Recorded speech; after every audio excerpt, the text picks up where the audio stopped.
Hi, I'm JB, co-founder of Marketing 360. In this video, I'm going to give you a quick demo of Marketing 360 Social.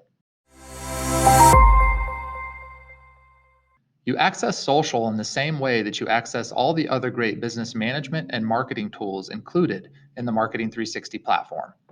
Simply click Social from the dashboard or the app menu to get started. Connect your social accounts in minutes. Scheduling social posts is easy. Select your profiles, add hashtags, image, date and time you'd like the post to go live, and of course, your post content. Easily schedule multiple posts at once from one screen. Once ready, click Create Draft, then review the draft to make sure it looks good and schedule. It's that easy. Social is a great way to schedule all your content for the week or month in advance. Use the banner builder to design your social posts right inside the platform. Have a holiday coming up? Select a template. Make some edits, then save the image and schedule with social.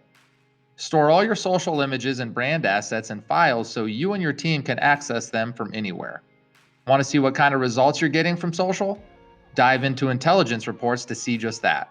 Best part is, social seamlessly integrates with the rest of the Marketing 360 platform. As you can see, social is the answer to keeping your brand active and engaged on social media without requiring so much of your time and effort. If you'd like to learn more, visit our online knowledge base at support.marketing360.com or go to marketing360.com and create your free account today. Thanks for watching and considering Marketing 360 as the platform you use to manage and grow your business.